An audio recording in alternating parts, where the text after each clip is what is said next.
right, I think we got everybody. Pastor Jackson, is that correct? Pastor Jackson should be on. I believe I just admitted him. Yes, I did. Okay, so we've got everybody present. We have everybody present, and give me 1 second. I want to make sure that we are now live on YouTube, okay? Again, everybody's in control of your volume, so if you have any sounds in the background, it will pick up.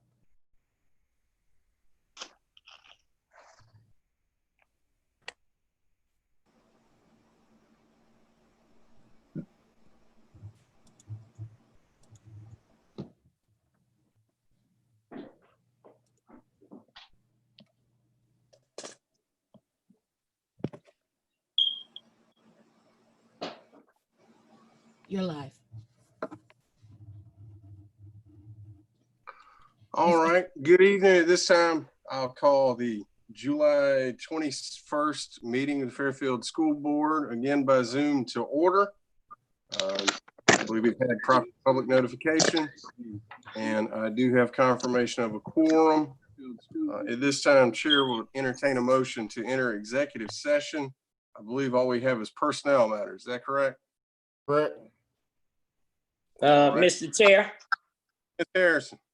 make a motion, we enter executive session. For personnel matters? Well, I'm sorry, for personnel matters. Providing I get a second. All right. All right, that's Mr. Davis. It's been motioned by Ms. Harrison, motion second by Mr. Davis. We'll do a roll call vote. Mr. Siebels? Yes. Ms. Hartman?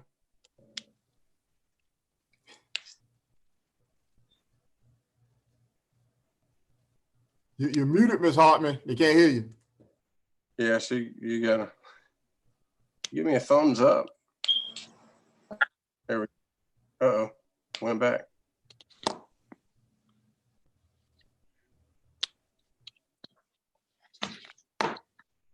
Ms. Hartman, you're muted. Can you give a thumbs up? You got it now. Okay. All right. Can you hear me? Yeah, we Yes, can hear you ma'am. now. How do you vote on it? Up and down. I don't know why. That's all right. What's your vote on executive session? Yay or nay? Yes. All right. Mr. Miller? Yes. Ms. Harrison? Yes. Reverend Jackson? Yes. Mr. Davis? Yes. All right. Rick votes aye. That's 7-0, I believe. So we'll go into executive session not to exceed 6:30. I don't think it's going to take nearly that long. I think everybody needs to mute their own. Is that correct, Ms. Brown? I will mute everybody. Okay, thank you.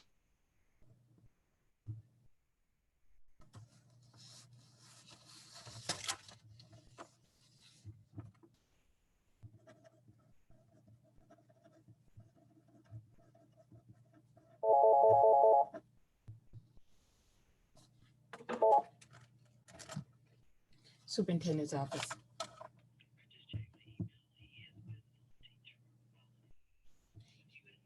He can't. Who shared? Okay, but who shared the link? Okay.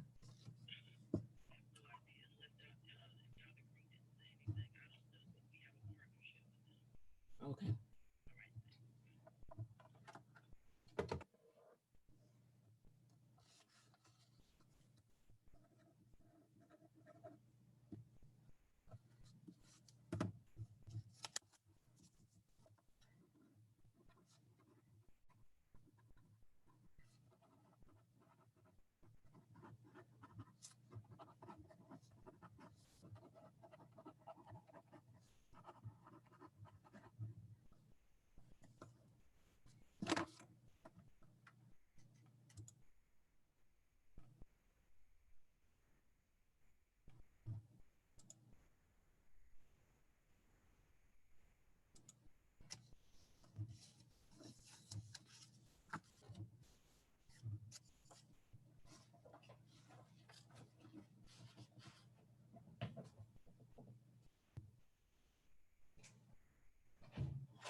I probably forwarded upon there an email. He was trying to get on. Can you email him and just tell him how he can watch the meeting? Okay.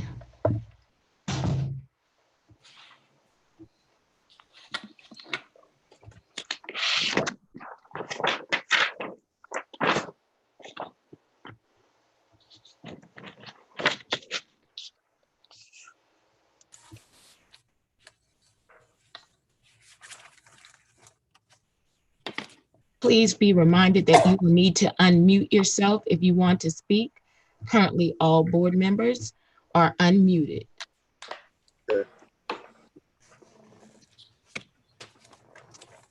All right, have we got everybody back?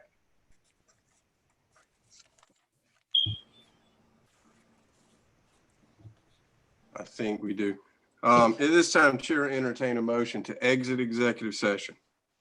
Mr. Chair, Ma'am, Ms. Harrison. I make a motion, we exit executive session, providing I get a second.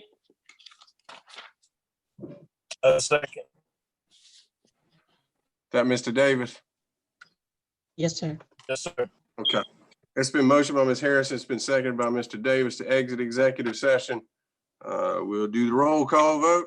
Mr. Siebels, Yes. Mr. Miller, Aye. Reverend Jackson.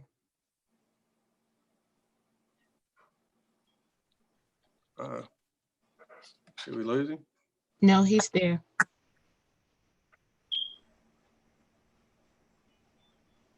He may be having some connection issues. Yeah, that's what I was wondering. Okay, we'll come back to him. Ms. Harris, Yes. Ms. Hartman, Yes. Mr. Davis.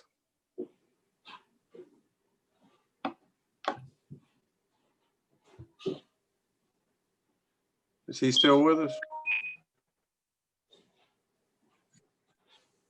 Yes, I'm here. Was that him? Yes, sir. Did he vote? He did not. Mr. Davis? Yes. Yes, okay. Reverend Jackson? Yes.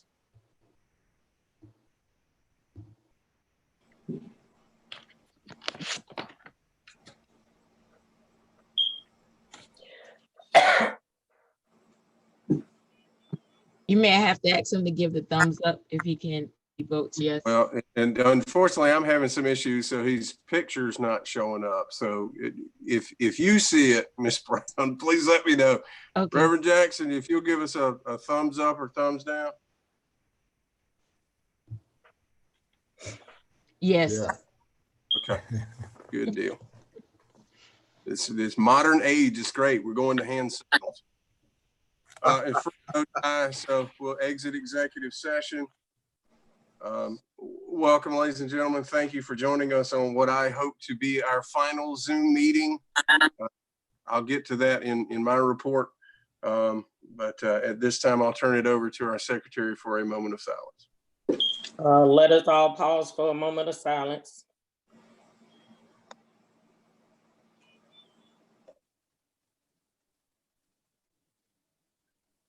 Thank you.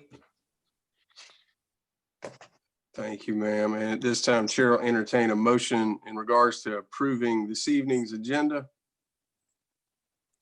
Mr. Chair, I make a motion. Ms. Harrison. I make a motion we approve the agenda as presented. Thank you, ma'am. A second. I believe Mr. Siebel's got that one first. So it's been motioned by Ms. Harrison. It's been seconded by Mr. Siebel's to approve this evening's agenda. Any issues on the agenda? Hearing none, move to the roll call vote. Mr. Siebel's, Yes. Mr. Miller, Yes. Ms. Hartman, Yes. Reverend Jackson.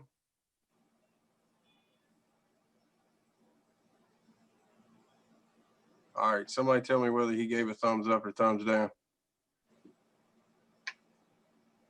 Thumbs up. Okay. Ms. Harrison, Yes. Mr. Davis, Yes. I think that's everybody at me. Frick votes yes. Giovanni, can you? It's on my side, it's showing Pastor Jackson is unmuted. He may have muted his iPad or his device, but as far as Zoom, he's not muted. Okay.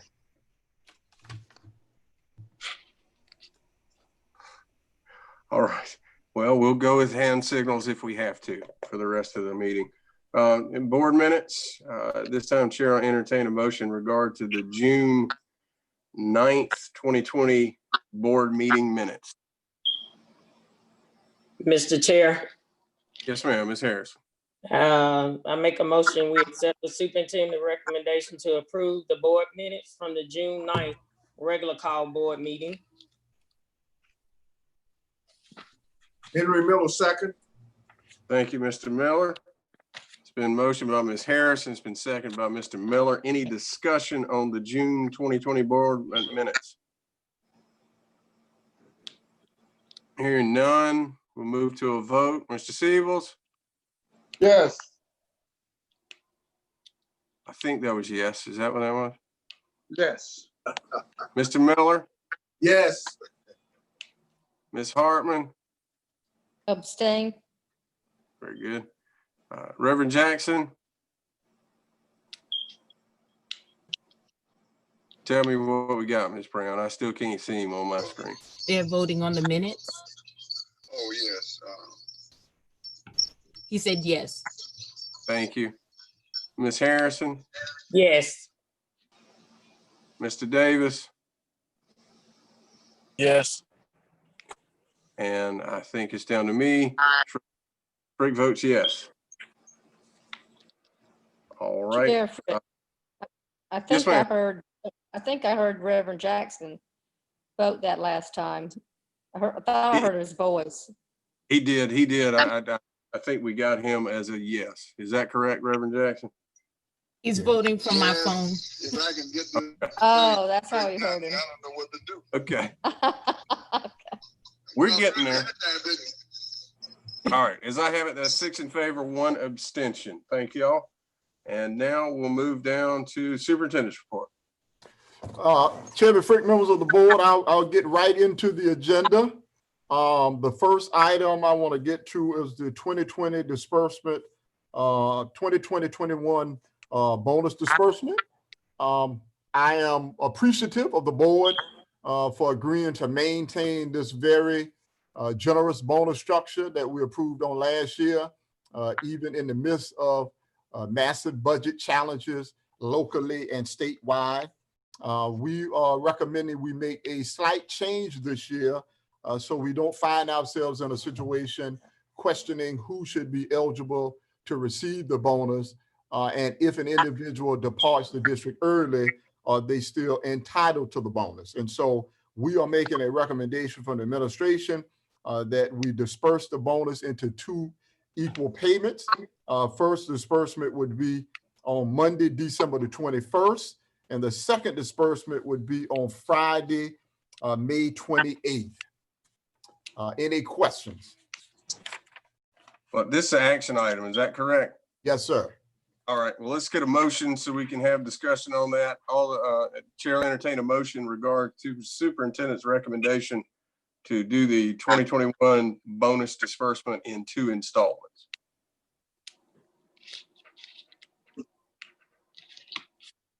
Chairman Frick, Yes, ma'am. how much did we spend out in bonuses Well, hold on, totally last? Let's get it on the floor before we can have discussion on it, okay? All right, Do we have a motion on the superintendent's recommendation? Yes, sir. Mr. Chair, I'd like to make a Sir. motion. Go I ahead. want a motion that want to accept the superintendent recommendation on the 2020-21 bonus disbursement and issuing 2 installment with approval of the board. If I could get a second. I second. Thank you. It's been motioned by Mr. Miller. It's been seconded by Ms. Harrison to approve superintendent's recommendation. Okay, Ms. Hartman, you had the first question. Go ahead. how much did we spend last year on the total bonuses? Mr. Robinson, could you share that information? I don't want to give a faulty figure there. Sure. We spent about 2.7 million. The budget was for about 2.8 million. So basically, okay.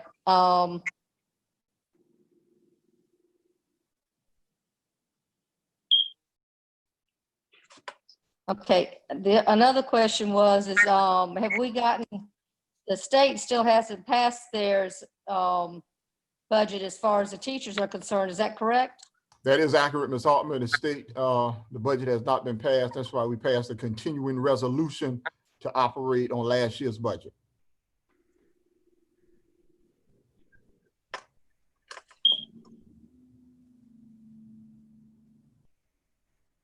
Okay, well, I still, because as we, like you said, we did as far as last year's budget, and I made a suggestion as far as us to wait on till we knew what things were more as far as doing the bonuses. And I still recommend that to the board. Thank you. I'd like Thank you, that ma'am. Any for further? Yes, ma'am. Mr. Frick, Ms. Harrison, go ahead. Dr. Green, I totally agree with you, your recommendation, because we don't know who's gonna stay and who's gonna leave. I just feel like at this time, it's just not good timing because of the pandemic, and I'm really concerned about some of our lower paying people, and they probably expecting that lump sum again this year in December. But I totally agree with you, and I think we do need to put something in place because we don't want to have those type of situations reoccurring. So that's just my opinion. Okay.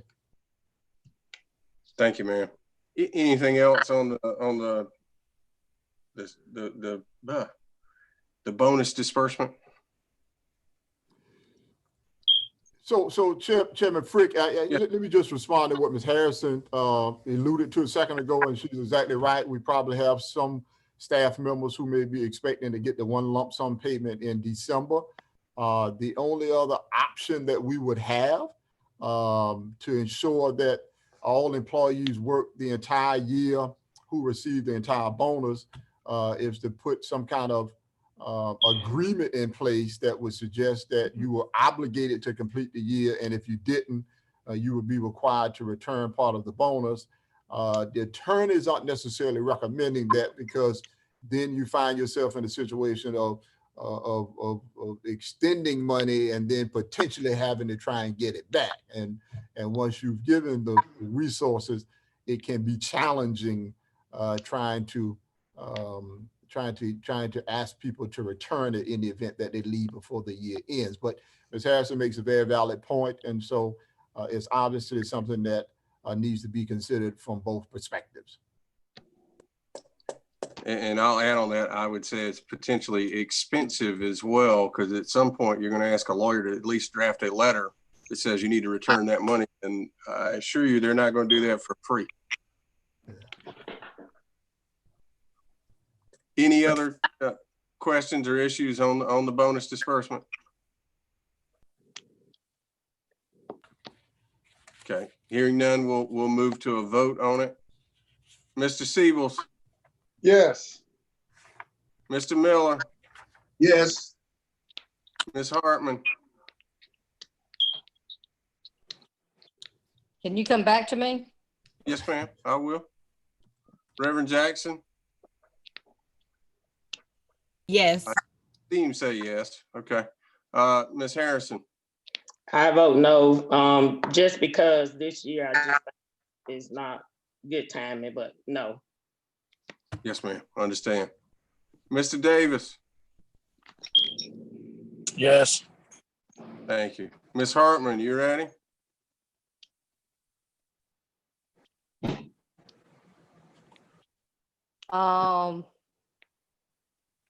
We're voting not to give it. We're basically voting to split it up. That's right. We're going to do 2 installments, the same bonuses as we've done, but 2 installments. I'm going to vote yes to it, but I do feel like technically we shouldn't wait to do it all totally. I want to put that on the record. Thank you. I think your stance is quite clear. Yes, ma'am. Okay, and I believe that's down to me. Frick votes yes. So that is 6-1 in favor. Dr. Green? Chairman Frick, members of the board, the next thing I want to discuss is our restart and reimagine and reopen plan for Fairfield County Schools. I've shared with someone recently that in my quarter of a century plus in public education, this is a year unlike none other. And so this COVID-19 pandemic has presented challenges that I never imagined could actually be presented in the course of operating schools. Let me first start with thanking the Fairfield County School District task force that was assembled to provide recommendations and assist in developing the plan. I would call all members of the task force, but we have about 60 members of the task force. It would take a little too long to call all the names, but the task force includes some certified staff, classified staff, administration, parents, and students. And so we had a cross section of individuals who really looked at all the factors and all the needs and all the circumstances to assist me in coming up with a recommendation for the board. So I just want to give credit where credit is due. This is not something that me or the administration came up with ourselves, but something that we collaborated on in that whole spirit of excellence through teamwork, which is our motto. And so now I'm going to do a screen share where you can actually see the proposal. Get here.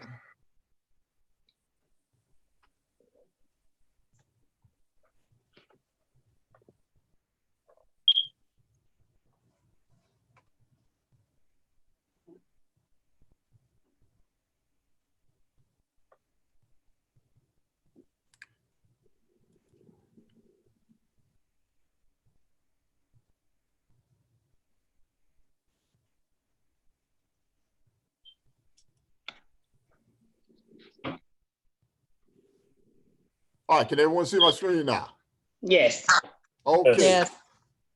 All right, so restart, reimagine, and reopen plan for Fairfield County School District. The first thing I want to talk about is options for delivery of instruction. And it is important to note that these are all the options that we potentially may explore during the course of the year. Doesn't necessarily mean that this is what we are entertaining, exploring right now, but sometime during the course of the 2021 school year, we anticipate that we may very well have to explore one of those options. Option A is a virtual environment, B, a modified virtual environment, option C, a modified traditional, and finally, option D is a traditional, and I will explain each of these as we proceed through the PowerPoint presentation. First of all, virtual environment. And I want to reiterate this point because I've heard lots of conversations and questions. No parent is required to send their young person to school for in-person instruction. I think after we had some announcements from the President of the United States and then press conference by the governor, there was some confusion that someone was suggesting that parents were required to send their students to school. That is absolutely false. Any parent who elects to maintain their instructional program through a virtual environment has the option to do so. Very similar to what we did on last year, except we are making some changes. So any parent, I want to reiterate, any parent that elects to maintain instruction through a virtual environment has that choice. All right. Students will have an option to receive instruction through a virtual format. Those students will receive instruction virtually online 5 days a week using a virtual platform, i.e. Zoom or Google Classroom, from the classroom teacher. Classroom instruction will be delivered via live stream, synchronous, and recorded asynchronous. And so when we say live stream, that means that teachers will be reporting to class, they will be delivering the instruction, students will be receiving the instruction real time where they can ask the teacher question, the teacher can ask them questions. So that's what we call synchronous instruction. In addition, we will record those sessions and students can go back and view those sessions at a later point in time. Attendance will be taken each day. Now, this is much different than what occurred in the spring of last year. We found that we had too many students who just kind of disengaged from the instructional program. We are going to maintain attendance so that we can ensure that students are remaining engaged in the instructional program this year. Students will be required to log on each day. Google Chromebooks will be issued to all students in grades 3K through 12. Students without internet access will be given the option to check out a hotspot. A hotspot, a portable Wi-Fi device. Now, we understand that there may be some students, even with access to a Wi-Fi, who cannot obtain consistent access to the internet because a Wi-Fi device operates on a cellular network. And so if you have inconsistent cell service in an area, a Wi-Fi device may not work either. And so we have a plan to address those students who cannot get consistent access to the internet, even with the deployment of a Wi-Fi device. And then finally, teachers will teach virtually from their assigned classroom. This is a lot different than what occurred on last year. When we moved to a virtual format, all teachers were teaching from home. No students were allowed in the building for the most part. No staff were allowed in the building. And so that will be a change this year. Modified virtual format. Students will predominantly receive instruction virtually. Additionally, students will be identified to potentially receive face-to-face instruction based on specific grade level and or specific needs, i.e. English language learners, special education, career and technology education, gifted and talented, and or accessibility to the internet. And so I'll start with the end first, the last one first. Any student, even after the deployment of a Wi-Fi device, that cannot gain consistent access to the internet, we are going to ask those parents to allow those students to receive their instruction in person. Now, obviously, we aren't forcing it. We're just providing them that opportunity because we think that is the most effective way to provide instruction in a situation where they do not have access to the internet. In addition to the things that are listed here, the task force met on yesterday, and we want to add a couple of other components here. For teachers who we have asked to come to school and deliver their instruction from their classroom, we want to provide them an opportunity to bring their students to school as well so they can receive instruction face-to-face. I think it would be a little problematic if we told staff members, we are requiring that you report to school to deliver your instruction, but you can't bring your student with you if they are students of the Fairfield County School District. Also, we'll talk about this a little later on. We're going to talk about a hardship process to address some of the issues that may present itself relative to childcare and some other things. But we want to kind of see exactly how many hardship situations are out there before we talk about how we respond to them and address them. And then finally, something that came up yesterday after the task force meeting is how do we address athletes, fall sports athletes who have practices after school, but do not have transportation to and from practice, or rather to practice. They may have transportation from practice, but not to practice. And so we are proposing that we allow those athletes, fall sports athletes, who do not have transportation to practice to ride the bus so they can participate in face-to-face instruction as well. As I said, with the virtual format, attendance will be taken each day. Teachers will teach virtually from their assigned classroom. Instruction will be live streamed to students via a virtual platform. And just to follow up on what we mean by live stream, what we are proposing is that each teacher would have a webcam that would be attached to her smart panel. And then that webcam would basically stream the instruction in real time to students who may be participating virtual. And so students who participated from home would actually get an opportunity to interact with their teacher. The difference between this modified virtual format and the traditional virtual format is we do not suggest that the building needs to be closed to all students. We recognize that there are just some students that have a heightened level of difficulty really being successful in a virtual format. You know, I give the example that it's very difficult to do an effective job of teaching welding if you can never get into school to actually weld. When we start talking about exceptional education students, I think it is unreasonable to expect the parent of a TMD student or PMD student to provide the kinds of support that we generally provide inside the school building. So we want to provide an opportunity for those students to come and receive services in the building. Another example being ELL students. So if you have students who are English as second language students, who may come from homes where English is a second language, it may be unreasonable to suspect that those families can provide the kinds of support that would be necessary for those students to be successful. And so that's why we've identified kind of specific groups of students that we think should be allowed to receive their instruction in the building. We think it'll be somewhat limited, which reduces the likelihood that we find ourselves into a situation that becomes unsafe. And finally, temperature checks will take place upon arrival to school. Modified traditional. I kind of refer to modified traditional as a traditional instructional program in the COVID era. And so it is somewhat like a traditional schedule, except it is during the COVID era. Students will receive face-to-face instruction from their classroom teachers.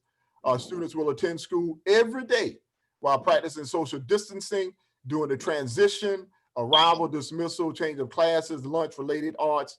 And so we've already gone into each and every classroom and looked at how many desks we could get in there while maintaining 6 feet of social distance. In some instances, that could be 12 or 13 kids in a classroom. And so we have reduced the number of students that can be instructed based on DHEC protocol. In addition, students will not eat lunch in the same manner that they have in the past. Elementary students may eat lunch in the classroom. High school and middle school students, we may be adding additional lunches so we can maintain social distances even in the cafeteria. As it relates to arrival to school, we won't have a scenario where all students arrive to school and just go to the cafeteria where we'd have hundreds of students in the cafeteria in close proximity anymore. So we're going to modify how we receive students, how we dismiss students, and even how we transition students during the day.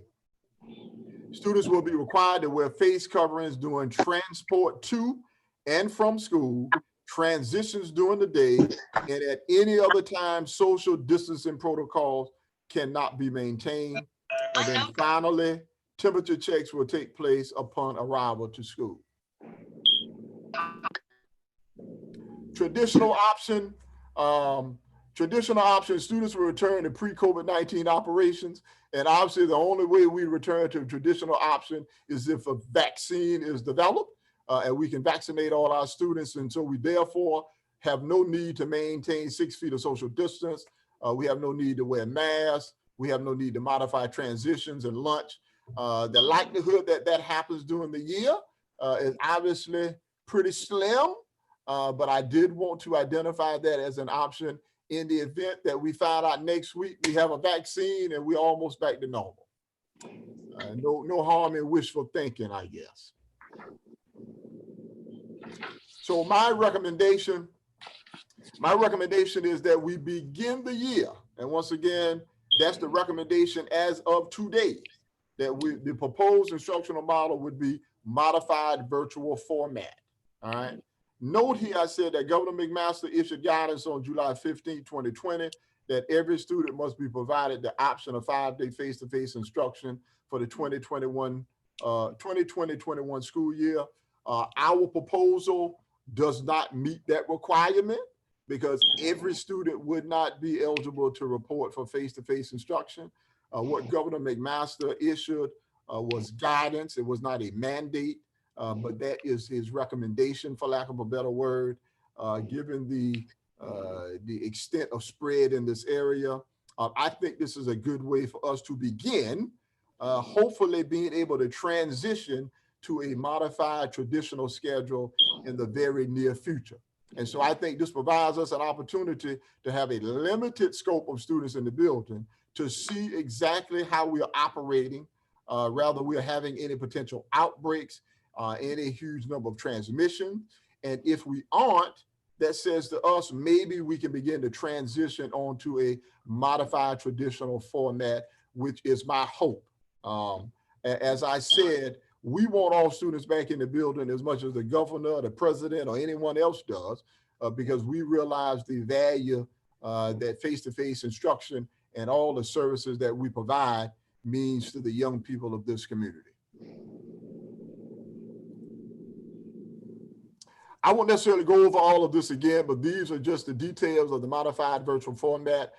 Just to reiterate, most students will receive their instruction virtually. However, we will identify specific students to come in and receive face-to-face instruction. Some students may come every day, for example, a self-contained student. Some students may come periodically, a couple of days a week, for an example, a career and technology education student.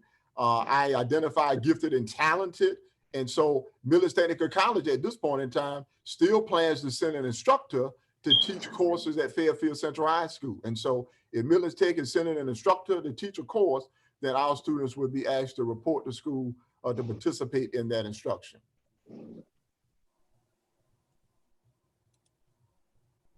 Other reopening considerations. Now, if you remember the governor's press conference, he was making a recommendation, first of all, that schools push the start dates back to September the 8th. The only problem with pushing the start date back to September the 8th, it'll probably be the end of June before you get out of school. And I don't think anyone's going to be excited about being in school in June. So our proposal is that teachers return on August the 10th. We have our leap days, which are the 5 additional instructional days that are supposed to be designed for students in grades 4K through 8, but we are going to expand that to include some high school students as well. Our leap days will go from August 17th to August 21st, and our first day of school for all students would move from August 17th to August 24th. And so we would be pushing back our start date a week. We aren't necessarily going with the governor's recommendation all the way to August 8th, but we would be pushing back our start date for a week, and that will be presented to you as an action item under CNI as well. Student transportation, Fairfield County School District will adhere to DHEC guidance regarding maximum bus capacity. So we will not put more than 50% of the capacity on a bus during transportation. District goal is to have 1 student per seat to provide social distancing. Students who live in the same household could potentially be seated together. Students will be assigned a permanent seat on the bus, if at all possible. Arrival and departure times will be modified due to DHEC guidance regarding maximum bus capacity. And so at this point in time, we are making some predictions that we may have to do some double routing as a function of having to do some double routes in the morning. We may have to modify our start times. So we have already presented some proposed start times, taking into account potential double routings. Drivers will clean their buses using an electrostatic sprayer and EPA approved disinfectant twice per day after the completion of morning and afternoon routes. I had a conversation with a parent who asked the question, what happens in between double routes? Something that I had not thought about, but Mr. Miller, Transportation Director, had already begun to consider. And so we will provide a cleaning between a first and a second route in the addition that we do double route. So we do a cleaning between first and second route, but also do a cleaning between morning route and afternoon route. So potentially a bus could be cleaned up to 3 times a day.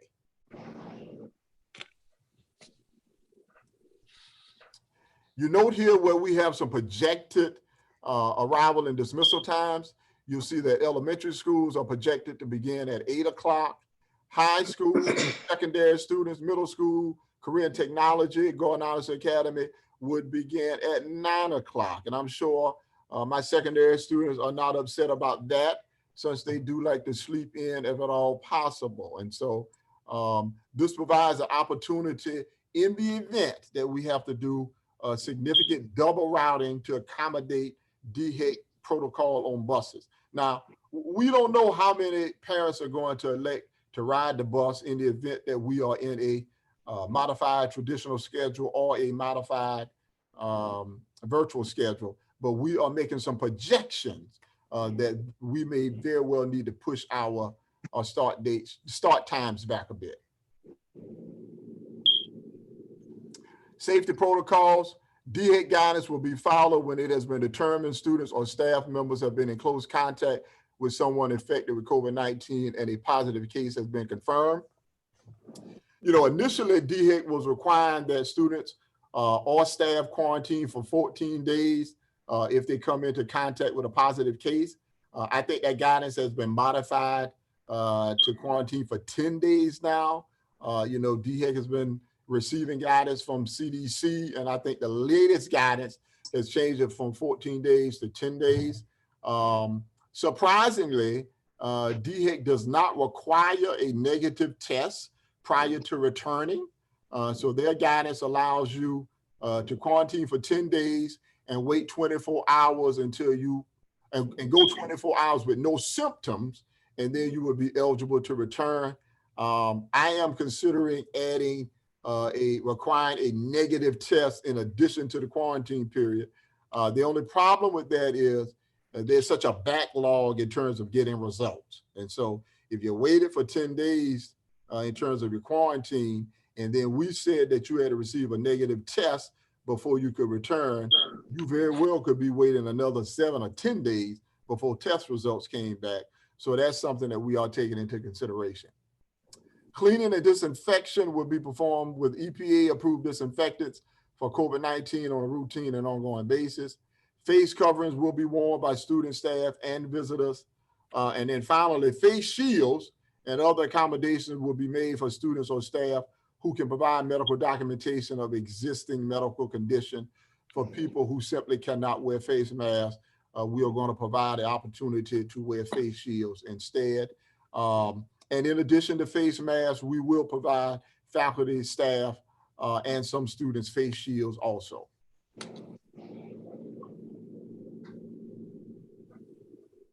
Additional safety protocols. As I said, students will be required to wear face coverings during transport to and from school, transition during the day, and any other time social distancing protocols cannot be maintained. Temperature checks will take place upon arrival to school. Hand sanitizer stations will be available at the main building entrance and building entrance for bus riders. Proper hand washing techniques will be taught by the school nurse and encouraged at all times for all students and staff members.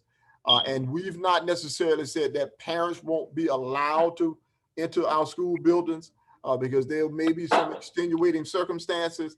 However, visitor access will be limited to mitigate the potential spread of COVID-19. Looking ahead, provided that the board approves My recommendation, we submit it to Superintendent Spearman on tomorrow. The State Department of Education approves our recommendation. Then we'll start the online registration process on July 27th, okay, which is next week. We'll have a face-to-face registration will be available for parents without internet access. Parents will be able to select a preferred instructional model for their child, select a mode of transportation to and from school, so we can get an idea exactly how many students will elect to ride the bus, indicate accessibility to the internet, and sign acceptable use policy and Chromebook use agreement. So, I mean, we still have to create a system where we can assign Chromebooks, potentially MiFi devices, textbooks. So we just can't start a virtual environment without getting parents in and potentially students in to really lay the groundwork for that to occur. There will be a parent's guide to reopening Fairfield County schools available online by August the 4th, and updates regarding the Fairfield County School District's reopening plan will be posted on our website and social media platforms. If we move forward with an idea of receiving hardship requests, we would also receive these hardship requests during the same time parents do registration, so we can see exactly how many hardships are out there, what type of hardships are out there, and how we can accommodate those hardships in the best manner that we can.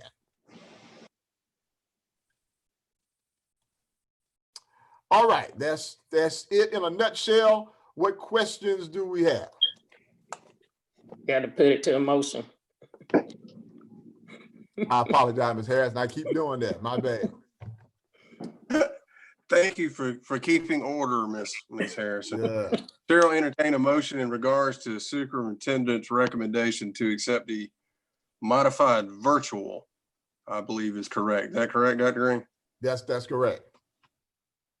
Mr. Chair, Ms. Harrison, I make a motion, we accept the superintendent recommendation to approve the reopening plans for Fairfield County School District. That's modified, but Modified plan.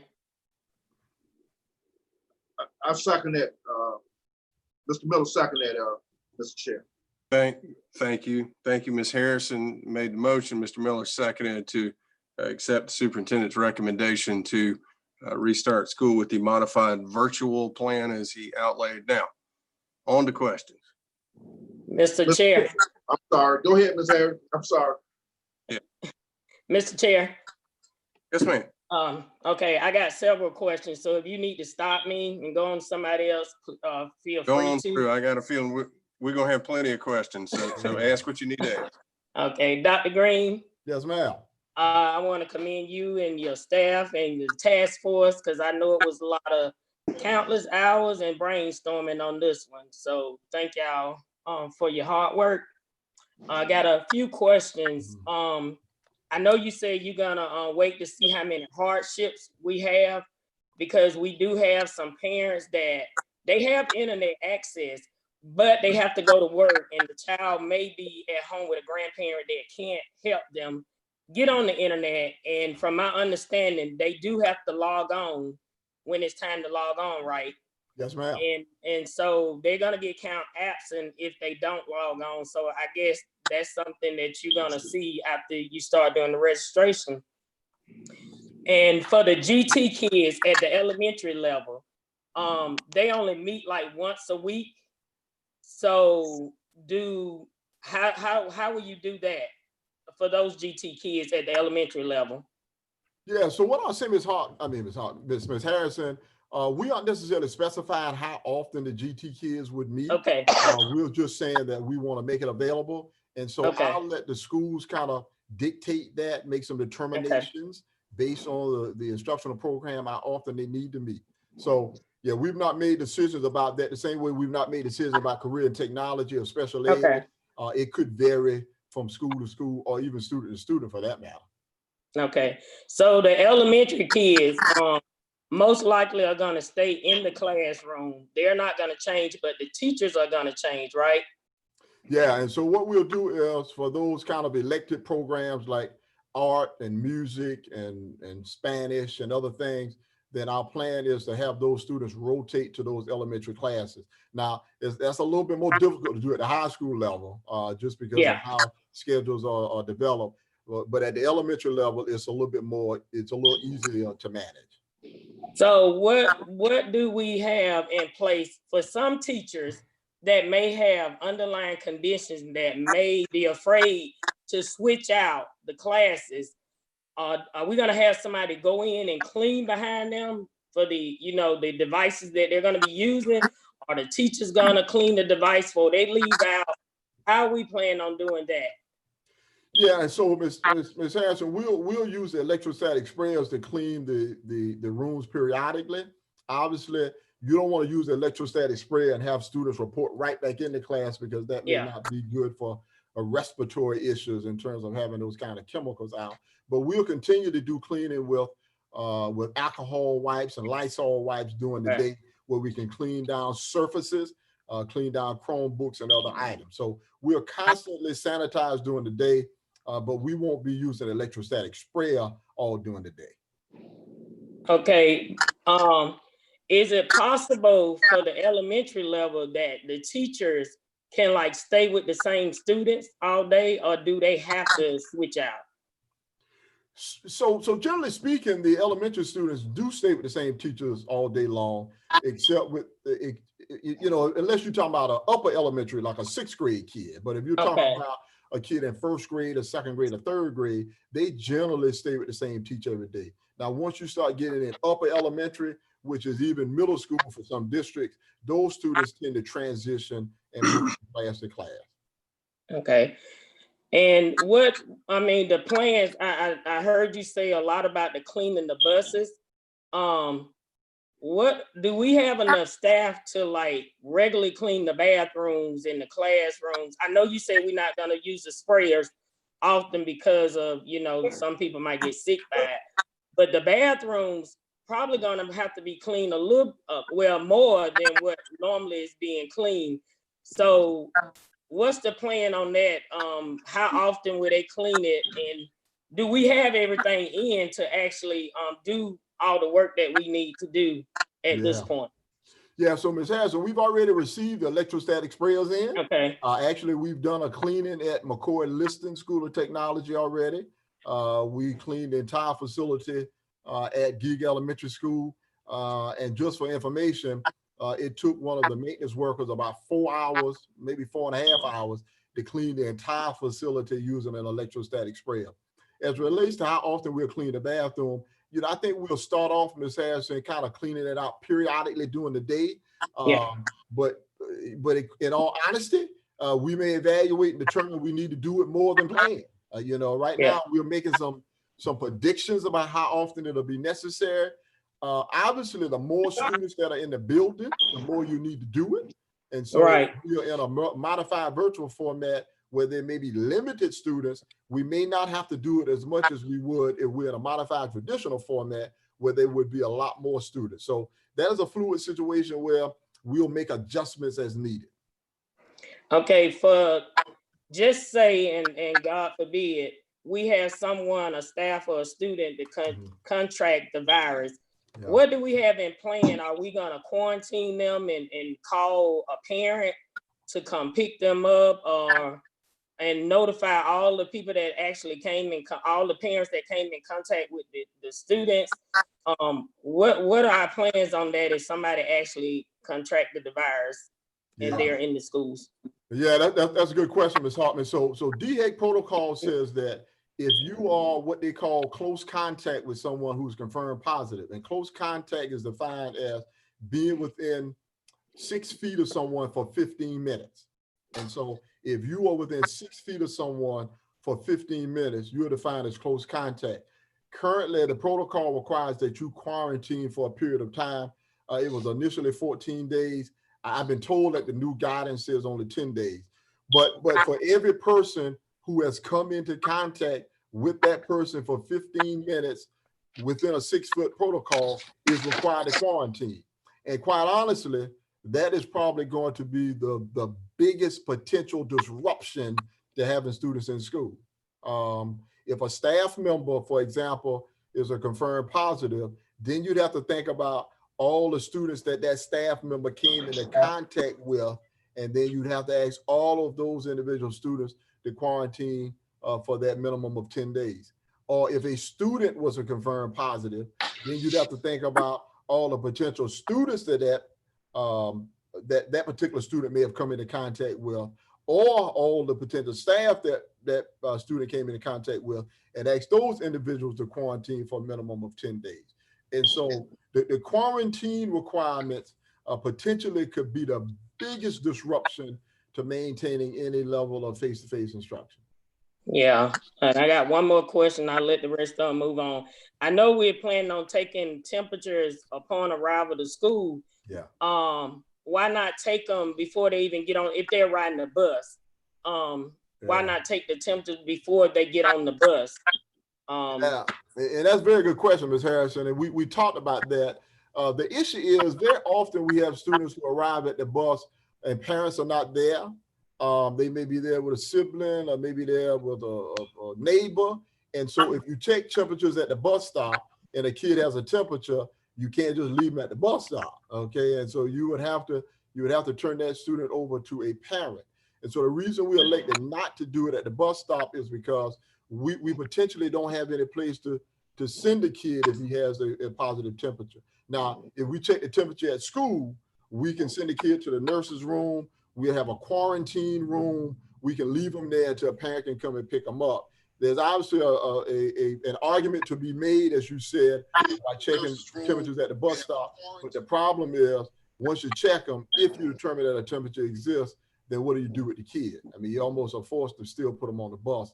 Our plan is, if we do determine that a kid has a temperature, and recognize that doesn't mean that the kid has COVID-19. The kid can just have an ear infection. That doesn't mean that.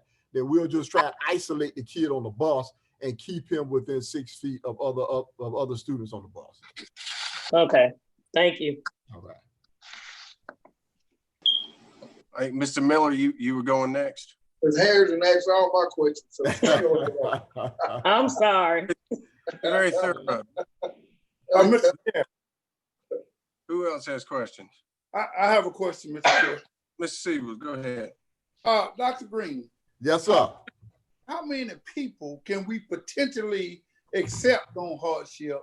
And follow up to that question, what do we do after we reach the limit? If somebody really has a hardship that needs to be considered? Yeah, Mr. Siebels, that's a very good question. And during our task force meeting yesterday, we were making some predictions about how many hardships we would receive. And some members of the task force said, I think we're only going to get a few hardships. I don't think it's going to really be that big of an issue. Other members said, I think we're going to get a bunch of hardships. It may be more we can accommodate. And so I simply don't know, Mr. Siebels. And we won't know until we open up a period where we can have people submit hardship requests before we can determine how we can respond to them. So I think the first step is to create an application process where we can look at how many hardships we're getting, what kind of hardships we're getting, to determine how we can accommodate them, and then go from there. There's a difference between 50 hardships and 500 hardships, obviously. And so I think until we open it up, right now we're just speculating. Okay, so we are going to accept all the applications before we try to categorize them as to which one is really a hardship, which one is more of a hardship than the other. Exactly. So what's the criteria for that? Well, and so, we just came up with this idea about hardship yesterday. So we are currently working on a criteria for a hardship. I mean, obviously some of the things that come to mind immediately are childcare, as Ms. Harrison alluded to earlier, parents who may work and leave children with a grandparent or some other sibling. Childcare is probably going to be the biggest hardship. But I suspect there may be some that I'm not even thinking about, Mr. Siebels. The thing about hardship requests, you don't necessarily aren't able to predict all the various hardships that people may present to you. So that's why we want to create a process where people can submit a hardship request, and then we can evaluate it once they're received. Okay, one other question. You know, Governor McMaster suggested that you go back on the 8th. Do you think it would be any consideration for shortening the 180 days if everybody went back on the 8th? No, there won't. And so we had a meeting with Superintendent Spearman on last week, and she reiterated the fact you still will be required to complete your 180 days of instruction. So if you start on the 8th, you probably aren't going to get out of school till the 25th of June. Oh, okay.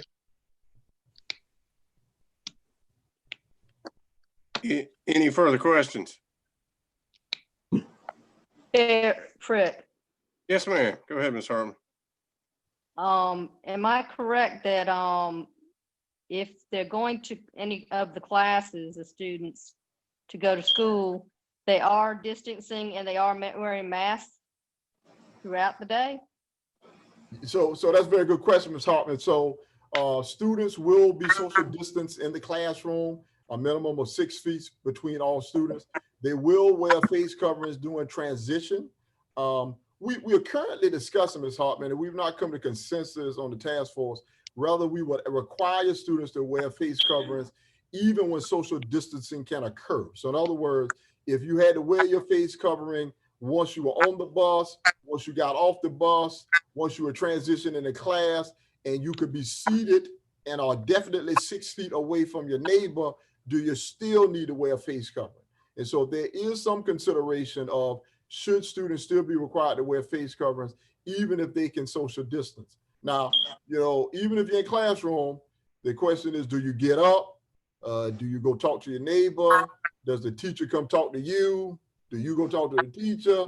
And so anytime you violate that 6 feet protocol, then we're saying you need to have a face covering. So that's something we're still a little torn about.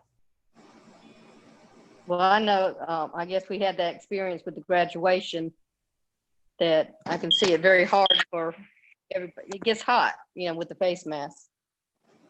Also, was it said that the students that were going to taking the STEM class with Midlands Tech, that they have to go to school? Well, so what I'll say is, at this point in time, Midlands Tech has indicated that they will send instructors for some of the courses. Now, are they able to provide some kind of virtual option to those courses that they plan to send an instructor? I'm not sure about that. I mean, that would be a Midlands Tech decision. Right now, I would say, Ms. Hartman, if Midlands Tech is going to provide an instructor to teach a class through face-to-face instruction, I wouldn't count on them providing a virtual option. Now, they may, but I wouldn't necessarily anticipate that. Okay, this isn't really talking about what we're going into technically, but in what we've been doing, has the teachers been instructing virtually, all the teachers to our students now that can, I realize, I guess some are still having difficulty getting Wi-Fi or internet? So Ms. Hartman, as you alluded to, we provided virtual instruction in the spring of last year. However, I want to reiterate that this virtual instruction will be much different than it was on last year. We were thrust into a situation where we had to design an instructional program virtually over the course of a couple of days. Now we have a couple of months to put something together, and so there are some big differences between what will occur in the fall of this year versus the spring of last year. First thing is there's going to be a requirement for participation. So attendance will be checked. Students will have to remain engaged. Secondly, we plan to stream the instruction from the classroom in real time. Okay, so this whole paper packet concept is not something that we plan to employ on large scale. And lastly, but not least, for those students who do not have access to the internet, we plan to deploy MiFi devices to all students who don't have access to the internet. And for those students who do not have access, we're going to ask those parents to allow them to come in and receive the instruction face-to-face. So that's going to be a lot different than what occurred during the spring of last year. Okay, but if And as you said, I think you said that if they do the virtual, then they will be able to ask questions to the instructor during time that they're having the instruction. Yes, ma'am. So we want Okay, it to what be about, as interactive as what is occurring right now, Ms. Hartman. We want it to be this interactive. just like we're doing this meeting? Yes, ma'am. Thank you. Ms. Frick, Yes, sir. Go ahead. one question. Sure. Doc, because I've been getting calls on this right here. Can you tell us a little bit about the South Carolina League? I know that we got to get school started, but it's folks asking questions about their football. Okay, they're asking questions. What we're gonna do, how it's gonna look. Have you had any? Have you talked with the South Carolina League about how that would look and where the way the stadium would look? Could you elaborate a little bit on that?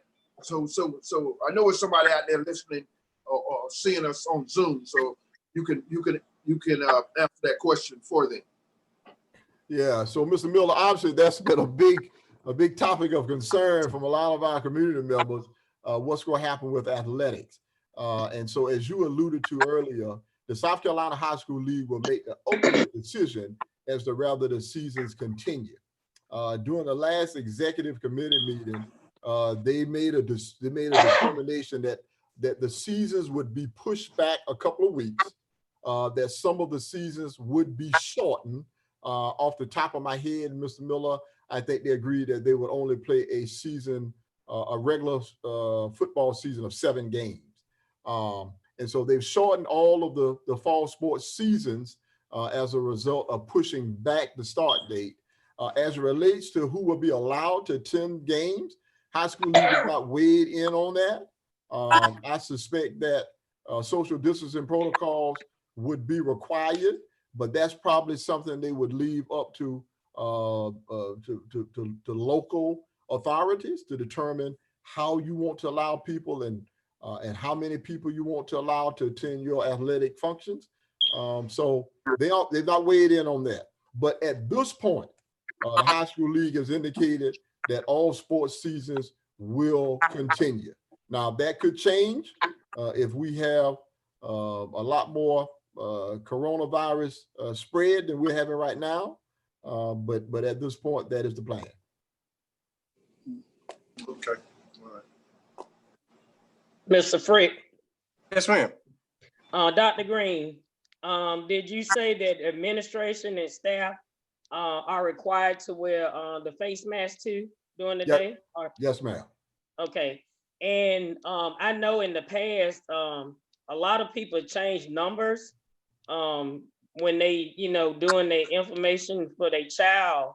Are they gonna assure that, make sure the parents update their information, because a lot of them, they change numbers, and when they try to get in contact with the parents, something happened to the child, they can't get in contact with them. So that's been kind of a problem. So I guess each school need to make sure that the parents, and even when they change number, they need to let the schools know. Yeah, that's a very good point, Ms. Harrison, because with the advent of cell phones versus house phones, very often numbers change. And so when we go through our registration process, where parents and students can come in to receive textbooks and Chromebooks and MiFi devices, we're going to try and get updated information during that registration process as well. Okay, thank you. All right. Thank you. Anybody else with any additional questions? Yes, Mr. Frick. Yes, sir. Go ahead, Ms. Severs.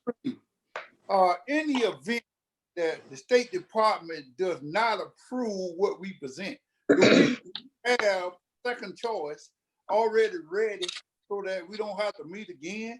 Are you 100% sure that they're going to approve the plan because it came from the state? Well, Mr. Severs, no, I'm not 100% sure they're going to approve our plan.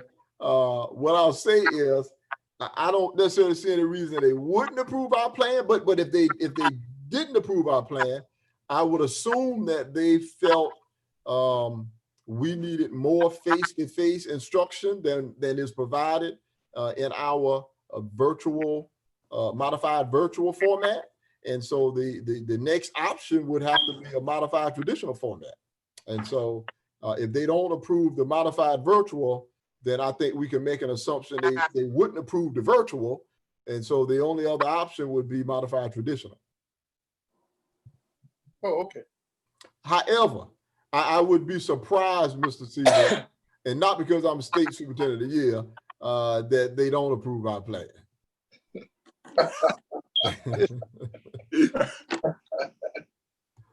Oh, boy. Any other questions on that? And I would add to that, if they don't approve ours, they're going to have a lot of other school districts going to be having special call meetings, because I saw a slew of them come through the news media today. Some of them proposed, like we saw some that said they were going to be completely virtual. So if they're not approving ours, there's going to be a lot of people having these special call meetings. Anything additional on this? And of course, this is a very fluid situation, and and Dr. Green, I think you and I talked about this when we went over the agenda.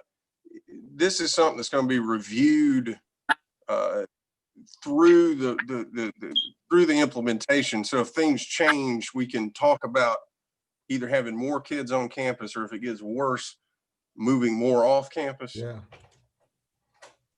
Yeah, absolutely, okay. Mr. Frick. And, you know, I remind people, we are scheduled to begin the first day of classes until August 24th. And so a whole lot can change between now and August 24th. I mean, we're talking about a month from now. And so in the event that the virus situation gets a lot better in Fairfield County, then we may look at moving more students on campus more towards a modified traditional schedule. Or if things get a lot worse between now and August 24th, we'll look at maybe modifying what we're doing relative to the modified virtual. But I don't want it to go unsaid that our goal is to have eventually all of our young people on campus, because we recognize the value of the instructional program being face-to-face. So that's our goal. I would love to start with this modified virtual and quickly transition into a modified traditional, because we see that we are able to transition and bring a lot more students on campus. So that would be ideal. So, Mr. Frick. Yes, sir. One more question. So we're gonna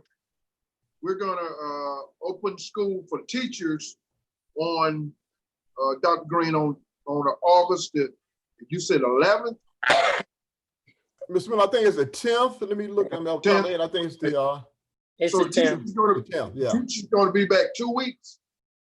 Yeah, teachers school back, but not. Yeah, that's just professional development days. Okay. Yeah, that's just professional development. Not you know, that's the days before students return.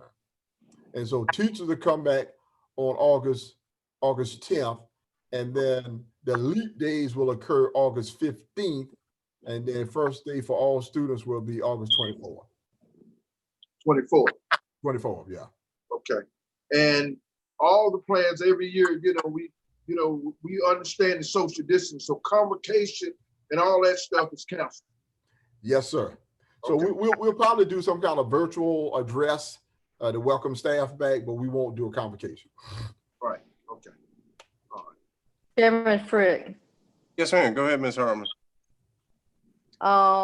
If we could double check that the days of quarantine being changed, to my knowledge, it hasn't been changed from 14 to 10.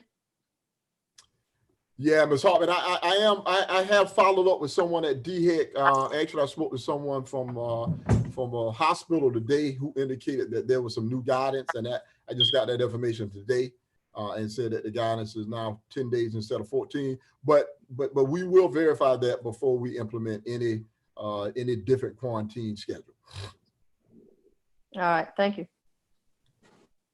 Thank you. Any further questions on this? Obviously, this is an extremely unique situation that we all find ourselves in. So I just want to make sure we've covered everybody's questions. Hearing nothing further, we do have a motion and second to approve the superintendent's recommendation for the reopening plan for the modified virtual plan. I will do the roll call vote. And I don't have anybody on the screen, so I've written you down in the order I recall you on the dais in our district office. Chairman Fritz. Sure. Yes, ma'am. That's the modified virtual. Is that not a choice between virtual and modified virtual? No, his The recommendation. parents don't have a choice of. I'm sorry, go ahead. The recommendation is the modified virtual, where we've got the folks that are identified that will have come to campus. Correct, Dr. Green? I don't want to misstate it. Yeah. So modified virtual, Ms. Hartman, most students will receive their instruction virtually, except we will identify some students who will report to campus for face-to-face instruction. So once again, any parent who wants to receive instruction virtually still has that option. Okay, so they have basically an option, and you're saying because some have a problem. So basically they have an option of either one, is what you're saying. No, that's not what I'm saying now. So what I'm saying is that we've identified certain students who will be asked to report to campus or will be allowed to report to campus for face-to-face instruction. So I use the example exceptional needs students. Exceptional needs students aren't required to report, but we realize the value and some of the challenges that exist with exceptional needs students. So we're going to provide them an opportunity to report to campus for face-to-face instruction. If parents still elect to say, well, I understand it's an option, but I prefer to leave my exceptional needs student at home with me and receive instruction virtually, they still have that option. So every student can elect to just say, I want to receive face-to-face instruction. If there are any hardships and they don't fall in one of those categories, we discussed a hardship process where they could apply to receive face-to-face instruction as well. Okay, so if they want to do it virtually, I'm sorry, if they want to come to class, they don't have that choice right now unless it's, like you're saying, a special reason. Yeah, unless they're in one of those identified groups, they have to apply for hardship. Unless possibly they're in this Midlands Tech thing, if they making that happen for that reason also. Yeah, so Midlands Tech is just one example. So it could be career and technology education, it could be Midlands Tech, it could be special ed, it could be students who do not have consistent Wi-Fi access. So there'll be multiple categories of students that we may ask to report for in-person instruction. Okay, so everybody else will be on virtual. Yes, ma'am. Okay, thank you. Yes, ma'am. All right. Again, it's been motioned and seconded. We will go to the roll call vote. Pat or Reverend Jackson?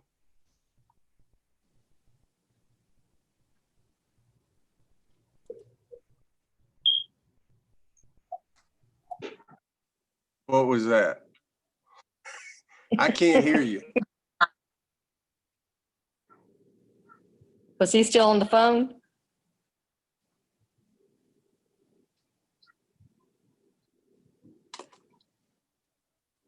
Go ahead and with your vote.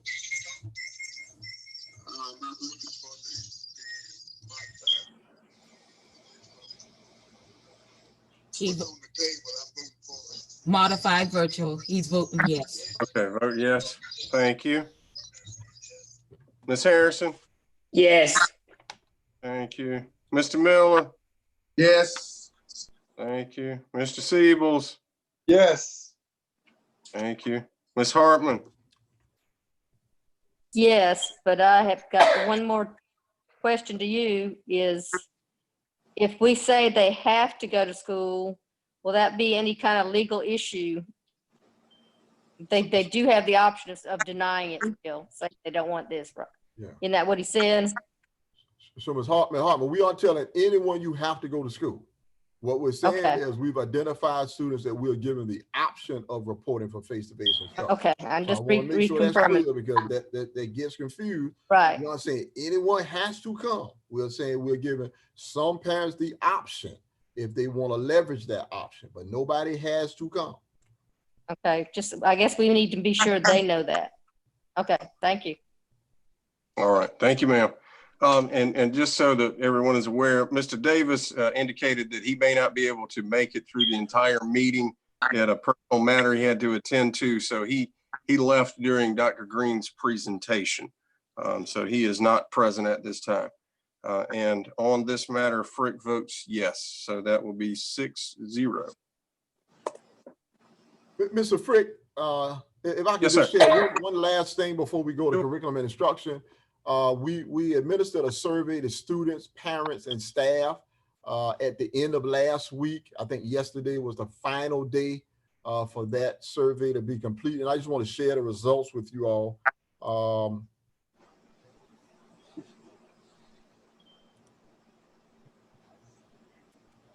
And very interesting. So we administered a survey to the Fairfield Central High School students.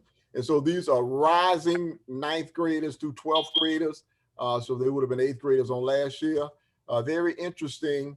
43% of the 178 students that responded identified their preference to be virtual format, 16.3% modified virtual, and 38.9% suggesting that they would prefer a modified traditional. So as you can see, a substantial number of high school students are in favor of returning if the option presents itself. Staff results. We administered a survey to 217 staff members. 39% recommended virtual if they had their wish. 46% modified virtual, and 15% modified traditional. Also, we were able to break it out, and I don't have it listed here, but of the 217, we had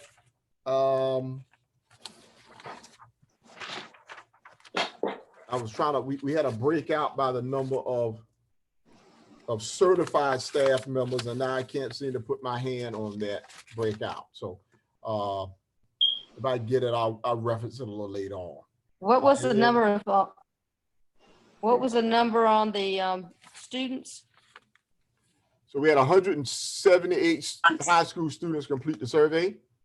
Okay, thanks. Okay. All right, and then lastly, we had 792 parents respond to the survey. And as you see from the 792 parents, 58% of them indicated they would prefer a virtual format, 25% would prefer a modified virtual format, and 17% would prefer a modified traditional format. And so this is probably the second survey that we've sent out, and it has changed a bit over the last several weeks. Obviously, the news about the extent of spread has impacted the perspective of parents, students, and staff. But I wanted to just share with you where students and staff were after the last survey. Mr. Frick. Yes, ma'am. Ms. Harris. I got a quick question. Dr. Green, I don't think we talked about how they're gonna do 9 weeks exams through virtual. Yeah, so that's a good question, Ms. Harrison. We will probably ask those students to report to school to complete the exam, unless it is an exam that can be completed virtually. Now, some exams, as we saw with AP exams and some others, you can design that can be completed virtually, but a lot of them may require that students report to complete. In the instance that it requires that they report, we will be asking those parents to have students report to school to complete exam. And we can do it in the afternoons, we can do it in the morning. They don't necessarily have to be there for the entire day. Okay, thank you.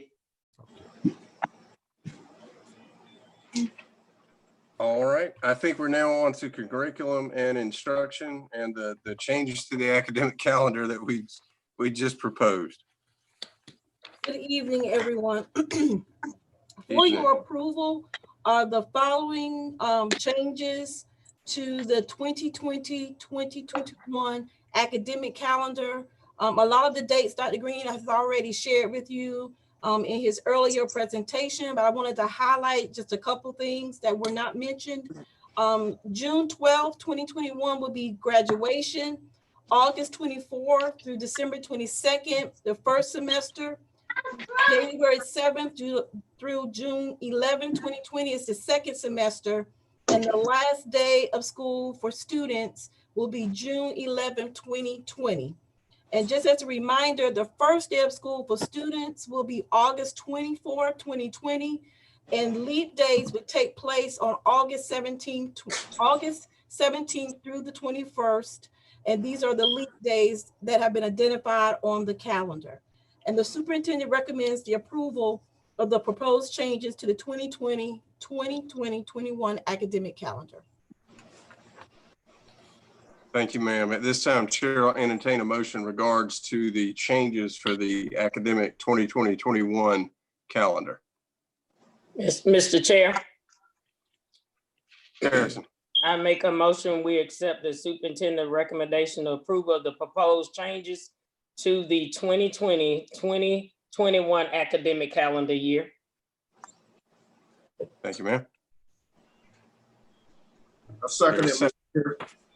Thank you, Mr. Miller. It's been motioned by Ms. Harrison. It's been seconded by Mr. Miller to approve the recommended changes to the academic calendar. Dr. Avery, just quickly, this isn't changing any holidays or anything like that. We're just essentially changing the first day of school and last day of school and moving graduation. Yes, and we've shifted the days approximately 5 days, basically. Okay. But we do, in this calendar, we still meet, the students still will be required to have 100 days of instruction or school days. Okay. Okay. And we still have the built-in emergency days because, Yes. I mean, if 2020 is going to continue to be 2020, I mean, it's hurricane season, y'all. So I hope, knock on whatever, I hope nothing else happens, but this has been an exceptional year. Any other questions on the calendar?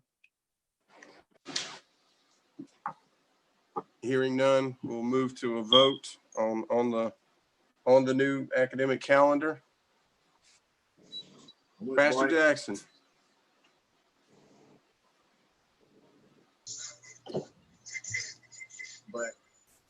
Yes, he votes in favor. Thank you. Ms. Harrison. Yes. Thank you. Mr. Miller. Mr. Miller? Divorcing went. Divorcing went on. Wait. Mr. Miller, what's your vote on the calendar, Mr. Miller? Divorcing went on.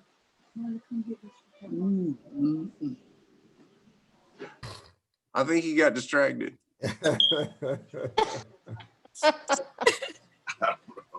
You with us, Mr. Miller?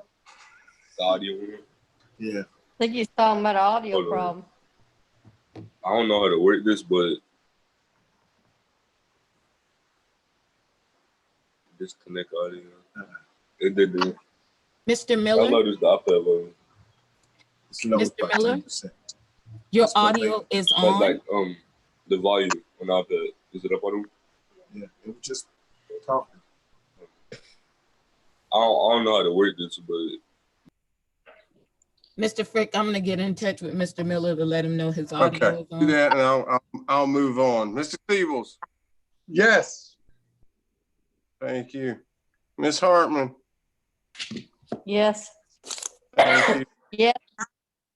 Thank you, ma'am. Frick votes yes. Any word from Mr. Miller yet? Give me one moment, sir. Sure. You,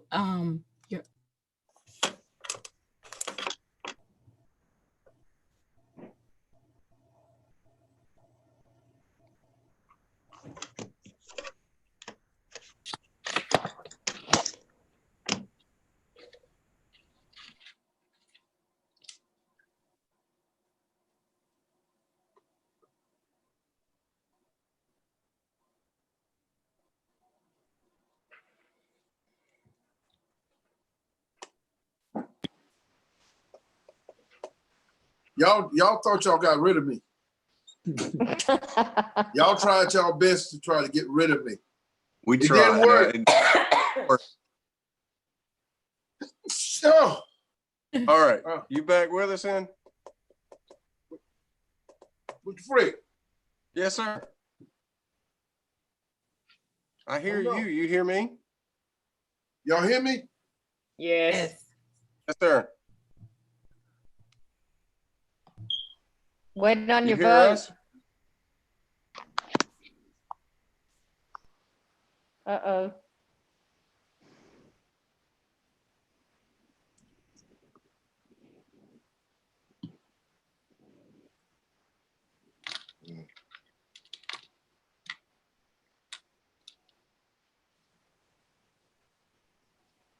How about Miss Brown? Where are you? Are you on the phone with him or? I'm calling What him you back. He did did now? vote. He did vote What do you yes. have? You want to just Okay. So just I wanna have him and Pastor Jackson on the phone. Both have Okay. voted in the affirmative. Thank you. So I You're have welcome. 6-0 in favor. All right. On to operations and finance. Good evening. The first item under operations and finance is the June finance report for the board's review. And even though this is the June 2020 finance report, it is not the final version. Typically, every year we have employees that are paid throughout the summer. So we have employees that will be paid in July that are on contract for the 1920 fiscal year. So we still have to record those salaries and benefits and invoices that are still coming in back to the month of June. So this is not the final June report. It's just a preliminary year-end report. The most significant thing on this report is that on the financial statement, as I mentioned earlier in the year, did project a reduction in our local tax revenue of approximately $2.7, $2.8 million. Currently, that is where we stand. There will be one very small adjustment to that, but for the most part, that figure is pretty much set in stone. And once we have a chance to make the other adjustments that we have to make for year end and have our auditors come in, we will provide a final finance report for the month of June. Thank you, sir. Any questions on the June finance report? Chairman Frick, Yes, ma'am. Go Is ahead, there- Ms. Hartman. is there a guess whether there's any savings at all for this year? We won't have any savings simply due to the fact that the loss in revenue. Now, we will. Okay, if you pretended that wasn't there, then would there be anything? In other words, is that loss of revenue, is there some, let's say, knocked down to 2 million instead? And that's what I was about to say. Our expenditures, I anticipate, will definitely be lower than what we budgeted. I am hoping right now that we may end up saving about 800,000 or so in expenditures. So that would mitigate some of the reduction in revenues. But if we net it all out there, I still anticipate we'll have a loss for the year. Yeah, I understand that. I was just looking at how much of a loss. Okay, thank you. Sure. Anything else on that report? All right, if we go on to item 2. The second item is a general obligation bond resolution, and this does require board action. The recommendation, the superintendent recommends the approval of a general obligation bond resolution that authorizes the district to borrow an amount not to exceed $2.3 million for capital projects. And this is the same thing that we do every year. We borrow money to finance some of our capital projects. There is a capital projects list that has been included with this particular item. And the funds that we will borrow that, if approved, will be paid back from our tax revenues in January. We'll pay it off within 1 year. And the program that we go through is the same one that we use every year to borrow money, where we pool our bond with other districts, which does result in a lower cost of issuance. Thank you, sir. At this time, Chair will entertain a motion in regard to the GO bond resolution. Mr. Chair, Ms. Harrison. I make a recommendation. We accept the superintendent recommendation to approve the approval of a general obligation bond resolution that authorized the district to borrow an amount not to exceed 2.3 million for capital projects. Thank you, ma'am. Is there a second on that? I'll second that, Mr. Chair. Thank you, Mr. Miller. Good to have you back with us.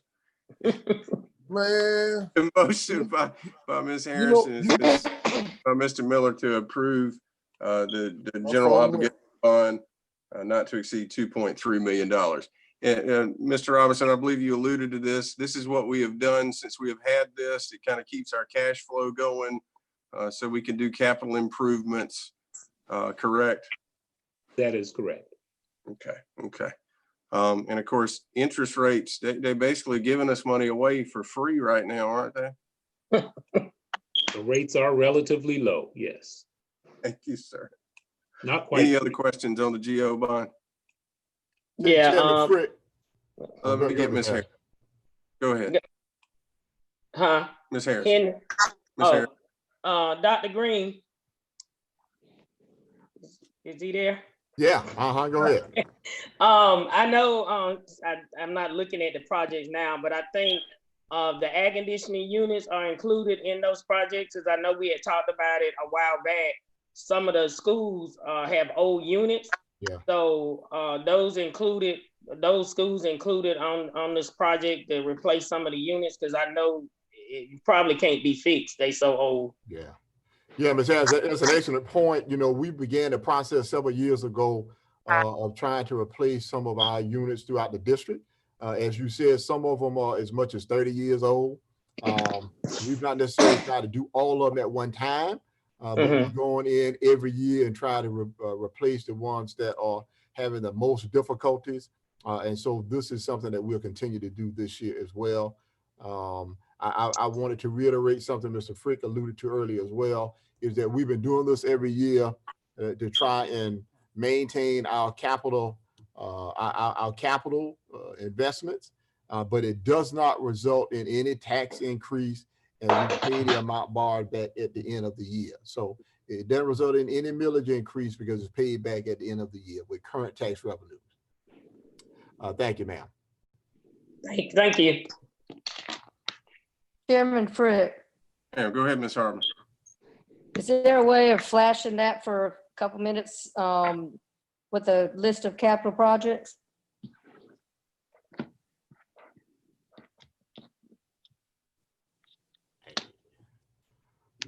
I don't have it on my screen, Ms. Hartman. But everyone should have it in their board packet. Well, you know that the air conditioner units, I thought we did those last year. It was mentioned.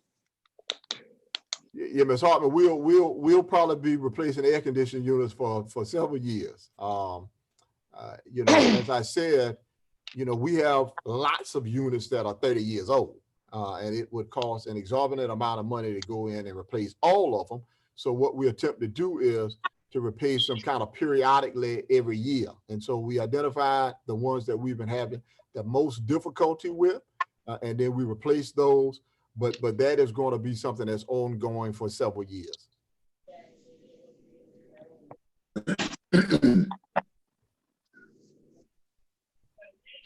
All right, thank you. Okay. Any other questions on the GO bond? Hearing none, it's been motioned and second to approve the GO bond. We will do the roll call vote. I'm gonna go with the ones I know I got right now. Ms. Harrison? Yes. Mr. Miller, Yes. Mr. Siebels, Yes. Ms. Hartman, No, Reverend Jackson. Yes.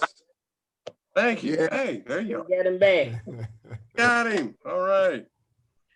Frick votes yes, so that would be 6 in favor, 1 negative. Thank y'all. And now on to item number. And the third item is a tax anticipation note resolution. The superintendent is recommending approval of a tax anticipation note not to exceed $7.2 million.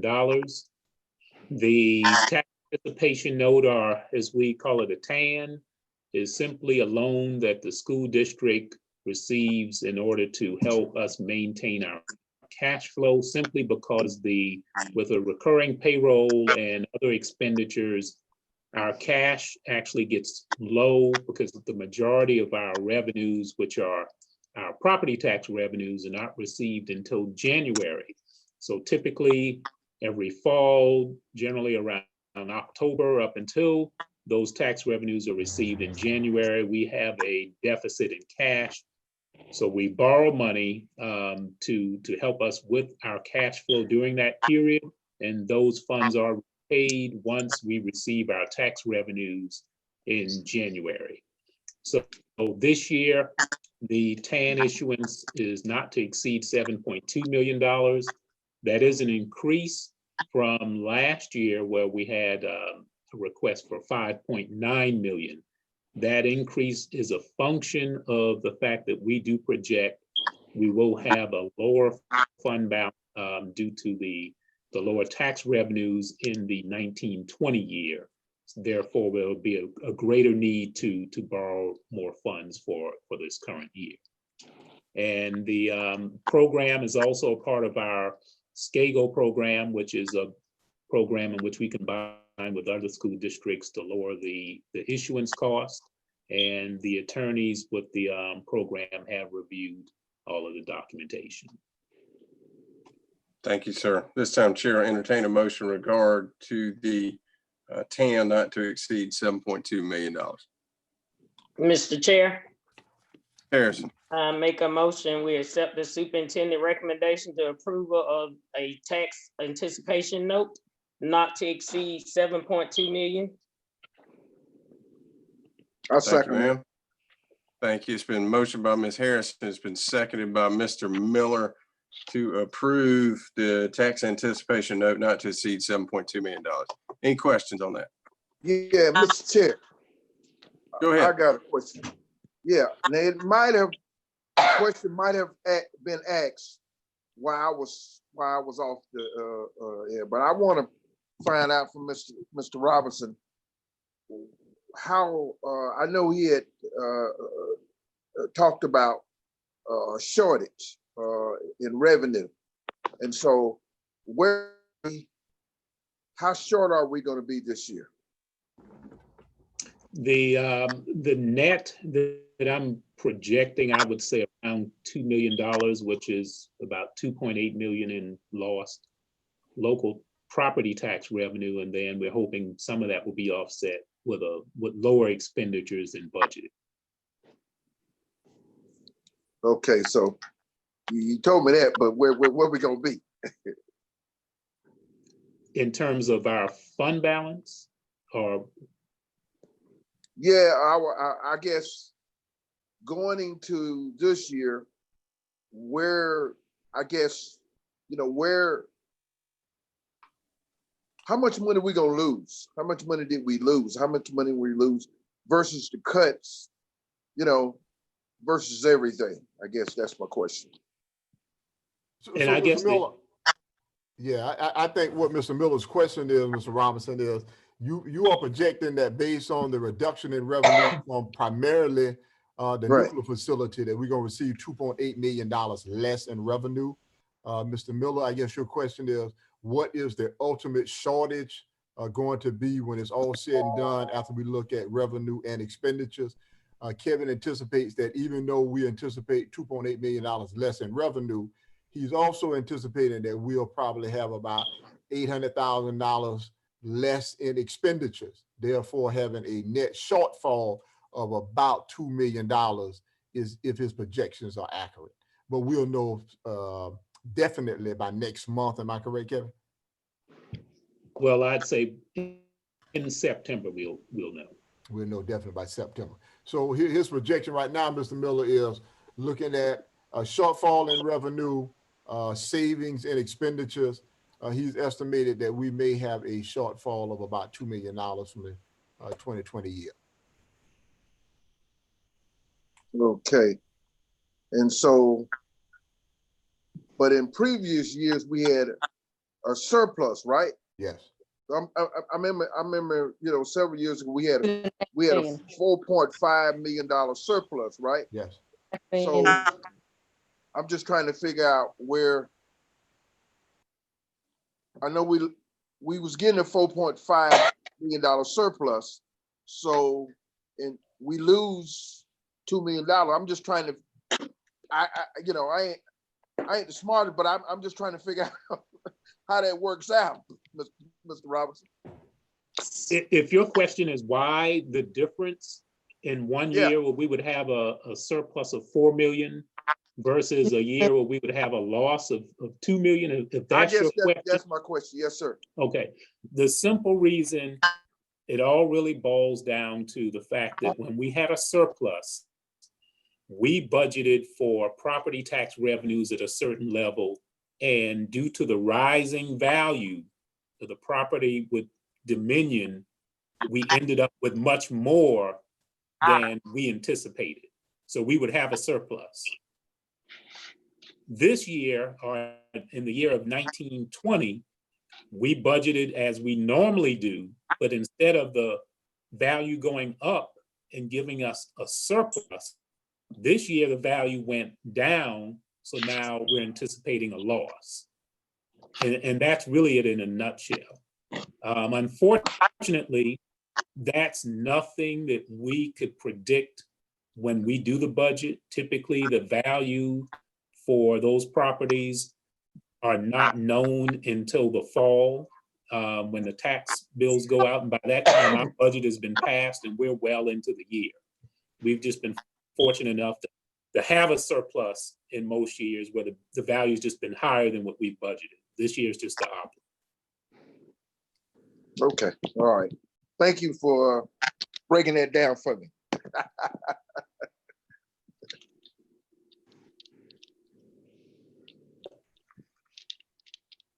All right. Anything further on that? Hearing nothing. I think we've got the motion and second on the table. So we will proceed to the vote on the tax anticipation note. Reverend Jackson. Yes. Thank you. Ms. Harrison. Yes. Thank you. Mr. Miller. Yes. Thank you. Mr. Siebels. Yes. Thank you. Ms. Hartman. Yes. Thank you. Frick votes yes. So I believe that is 6-0. All right. I think we're down to human resources.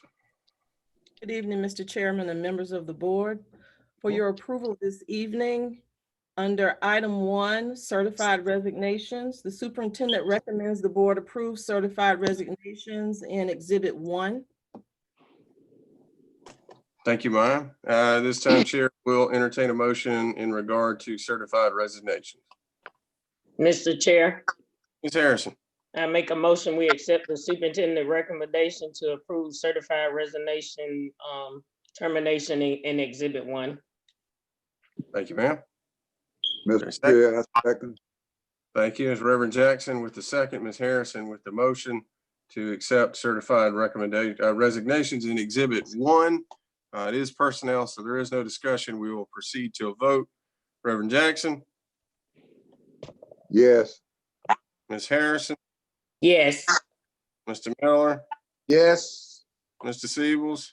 Yes. Ms. Hartman. Yes. Thank you. Frick votes yes, so that will be 6-0. Item 2, certified recommendations. The superintendent recommends the board approve certified professional educators for academic year 2020-21 in Exhibit 2. Thank you, ma'am. Entertain a motion regarding that exhibit. Mr. Chair, Yes, ma'am, Ms. Harrison. I make a motion, we accept the superintendent recommendation to approve certified professional educators for academic year 2020-21, Exhibit 2. Thank you, ma'am. Mr. Frick, I second. Yes, sir. Thank you, Reverend Jackson. It's been motioned by Ms. Harrison. It's been seconded by Reverend Jackson to approve certified professional educators for academic year 2021 in Exhibit 2. Again, personnel, so no discussion on this matter. We'll proceed to a vote. Reverend Jackson? Yes. Thank you. Ms. Harrison? Yes. Thank you. Mr. Miller? Yes. Thank you. Mr. Siebels? Yes. Thank you. Ms. Hartman? Yes. Thank you. And Frick votes yes. That'll be 6-0 Item to 3. approve. Yes, Item ma'am. Sorry. 3 are district stipends for year 2020-21. The superintendent recommends the board approve district stipends for certified, classified, athletic, and band staff for the academic year 2020-21. These are presented to you in Exhibit 3A, district academic stipends, and Exhibit 3B, athletic and band stipends. Thank you, ma'am. Chair, entertain a motion in regard to the district stipends in Exhibit 3A and 3B. Mr. Chair, Ms. Harrison? I make a motion, we accept the superintendent recommendation to approve district stipends for certified, classified, athletic, and band staff for academic year 2020-21, Exhibit 3A and 3B. Thank you, ma'am. Is there a second? I'll second. Thank you, Mr. Miller. It's been motioned by Ms. Harrison. It's been seconded by Mr. Miller to approve the stipends in Exhibit 3A, 3B. Any questions?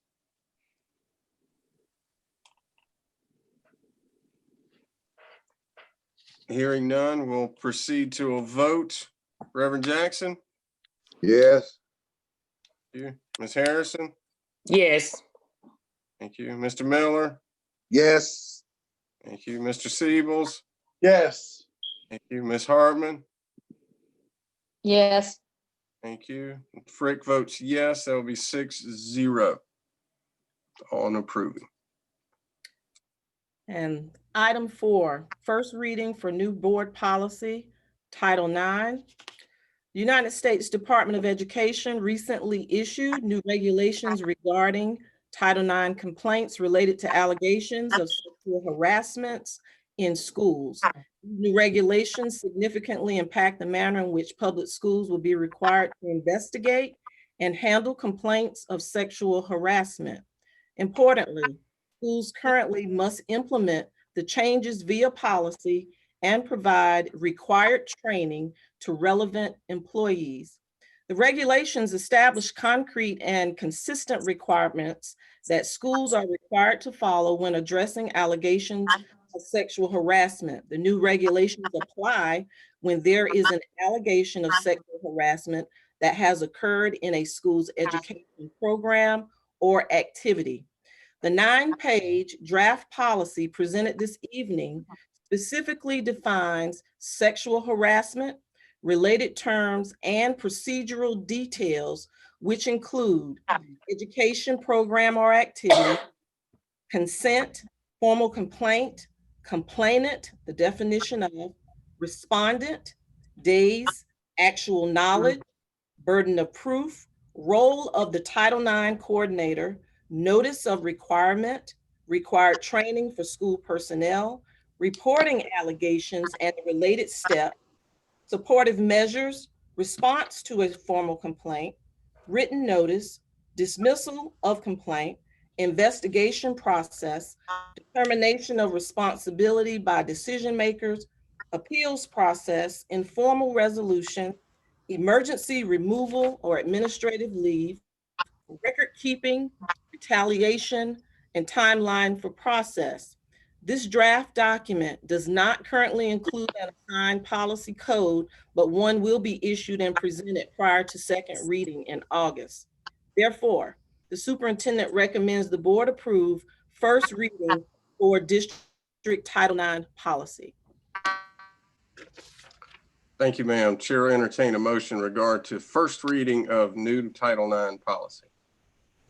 Mr. Chair, Harrison, I make a motion, we accept the superintendent recommendation to approve first reading for district Title IX policy. thank you, ma'am. Is there a second? A second. Thank you, Mr. Siebels. It's been motioned by Ms. Harrison, been seconded by Mr. Siebels to approve first reading of new Title IX policy. Any questions on that?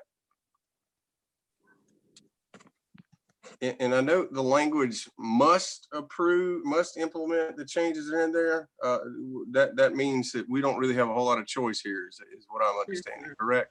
That is correct, sir. Okay, and it's kind of a federal mandate is what it appears. Yes, sir. Okay, thank you.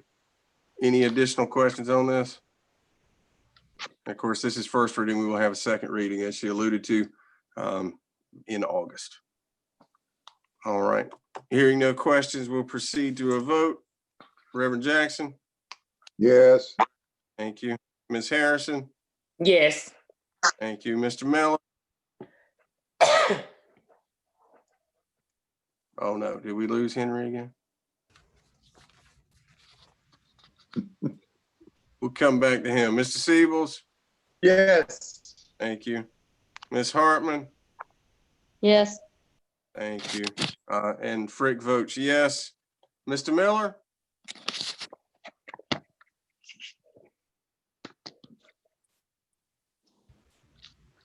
I'm not even seeing him on Wait the a minute. screen right now. Okay, So you he's not on the screen. He's on the phone. Mr. Miller voted yes. Thank you, Ms. Brown. You're welcome. That will be 6-0 on the Title IX policy. Okay, that gets us down to the board chair report. As I stated at the very beginning of this meeting, this is what I hope to be our last Zoom meeting.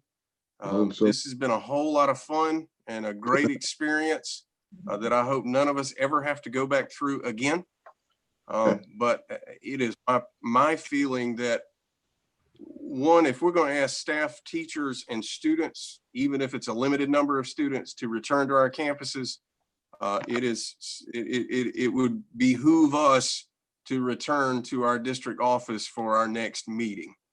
So I am saying that August, we're anticipating to be back in the district office. I think that's just appropriate. Of course, we will formulate a plan for appropriate social distancing. Obviously, that room is big enough that I think we can spread out and be 6 feet apart. And I think, of course, the mask policy is still in effect. So I imagine we'll be wearing masks and going by whatever the other policies are in place. I would also anticipate that if anyone does wish to participate virtually, that would probably be an option, although I would encourage everybody to appear in person. Dr. Green and I did talk about public participation. Of course, we still have in effect the policy where there is no public participation. Hopefully we will soon be in the days when we can get that off. So I would not anticipate there being any public at the meeting. It would, of course, be streamed as it is right now on YouTube. So it's not that we're excluding the public. They just have to participate through the or view it through the YouTube channel. So that's what we intend to do for August. Anybody got any questions, comments, concerns on that?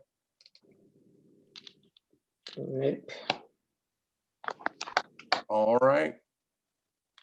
If there's nothing else, Chair will entertain a motion to adjourn. Mr. Chair, I make a motion, we adjourn. Thank you, Ms. Harrison. Is there a second? Second. I believe Mr. Siebel's got the second on that one. We'll go quickly through the list. Reverend Jackson? Yes. Thank you, Ms. Harrison. Yes. Thank you, Mr. Miller. Mr. Miller?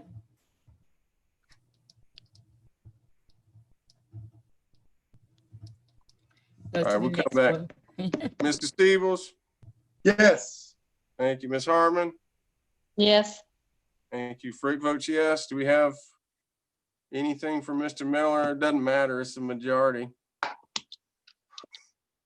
Chair calls it meeting adjourned. Thank you all very much. All right. Y'all have a good Thank day. you. All right.